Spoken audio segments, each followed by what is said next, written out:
हमारे जीवन में 3 आशीर्वाद बहुत जरूरी है। जब तक से हमारे जीवन में आशीर्वाद नहीं मिलेगा तब तक से हमारा जीवन नहीं, हमारा जीवन एक तमाशा बन जाएगा। इसलिए हम अपने जीवन में 3 आशीर्वाद ग्रहण करें।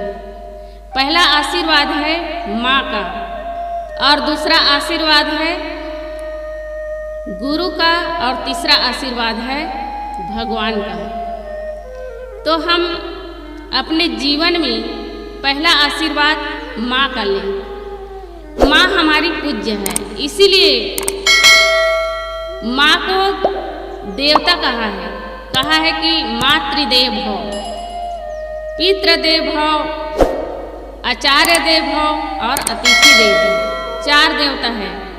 तो प्रथम है माँ। माँ से ही हमारा जन्म हुआ है। माँ बाप हमारे जीवन को सजाते और संवारते हैं। तो पहला माँ का काम है कि हम हमारे जीवन में कैसे संस्कार डालते हैं। वाकई में बच्चे का पाठशाला घर से ही शुरू होता है।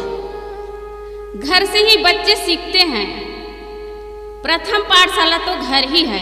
इसीलिए माँ बाप अपने जीवन को किस तरह से अपने बच्चे का जीवन किस तरह से ढाले, उसका संस्कार कैसे दे, इसके लिए माँ की जिम्मेदारी है।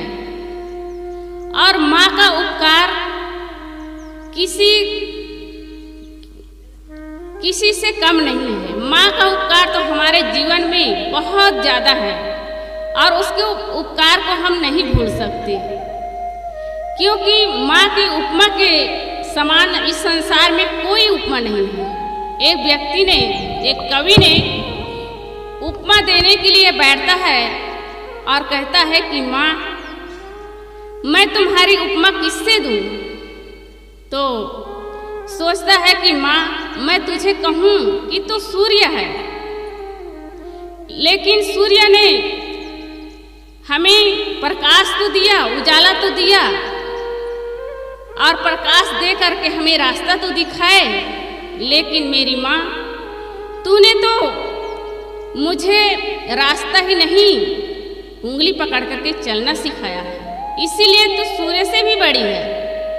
आगे कवि कहता है कि माँ, मैं कहूँ कि तू चांद है, तो चांद में धब्बा है, लेकिन मेरी माँ, तुम्हारे ममता में कभी कमी नहीं आई है। ममता में कोई खोट नहीं है। माँ की ममता कितनी होती है। माँ हमें खिलाती है, पिलाती है, हमारे बचपन को संवारती है। इसीलिए मेरी माँ, तू चांद से भी बड़ी है। कवि आगे और प्रश्न करते हैं कि माँ, मैं कहूँ कि तू सागर है, सागर का पानी तो खारा है, लेकिन मेरी माँ, तूने जो मुझे दूध पिलाया है वो तो मीठा था, इसीलिए तू सागर से भी बड़ी है।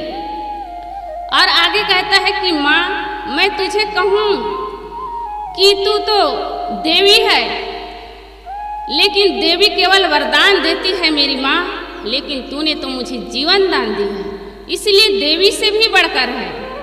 तो माँ की उपमा, कवि कहता है कि माँ की उपमा माँ से हो सकती है। माँ से आगे, माँ के समान कोई उपमा नहीं है। जो हमारे बचपन में देखभाल करती है तो माँ ही करती है। माँ ही एक ऐसी व्यक्ति है जो हमें धूप और गर्मी से बचाने के लिए रोकती है।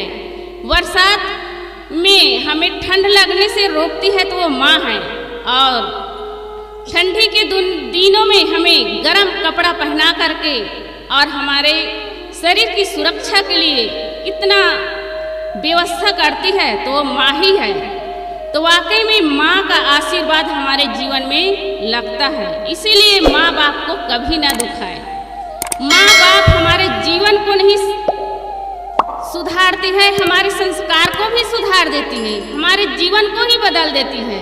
इसीलिए माँ बाप का उपकार संसार में सबसे बड़ा है। इसीलिए पहला कहा जाता है कि माँ बाप सामने बैठे हो तो पहला प्रणाम किसका करना चाहिए? तो कहते हैं कि माँ। और हम ऐसे भी बोलते हैं कि राम सीता। तो इसी प्रकार माँ का उपमा सबसे बड़ा है। माँ की उपमा माँ से ही है, कोई दूसरा उपमा नहीं दे सकते। तो पहले माँ का आशीर्वाद होना चाहिए और दूसरा आशीर्वाद है गुरु का आशीर्वाद। माँ बाप हमें जन्म दे देते हैं, लेकिन जीवन कहाँ से शुरू होता है? गुरु से जीवन शुरू होता है। हमारे जीवन में अगर गुरु नहीं है तो हम दसों दिशा में भटक सकते हैं। सदगुरु कबीर साहब ने कहा है, जाको सदगुरु ना मिला व्याकुल दहु दिस धाय, आँखी न सूझे बावरा घर जर घूर बूता है। तो हमारे जीवन में अगर गुरु नहीं है तो हम अनेक प्रकार के भटकाव में भटक सकते हैं। संसार में कितने ऐसे भ्रमिक संप्रदाय है, भ्रमिक पंथ है, भ्रमिक अनेक प्रकार के लोग मिलेंगे, हमें भटकाएंगे, हमें भुलाएंगे और हमें अनेक प्रकार के दुख मिलेगा। इसीलिए हम क्या करें? संतों के पास जाएं, चाहे वो कोई संप्रदाय के संत हो। संत की जो वाणी होती है वो अच्छी ही होती है। संत किसी पंथ के हो, किसी संप्रदाय के हो, किसी मजहब के हो, गलत बातें वो नहीं बताते हैं। संतों संतत्व का भावना है उसके पास, तो वही सबको देते हैं। इसीलिए हम संतों के पास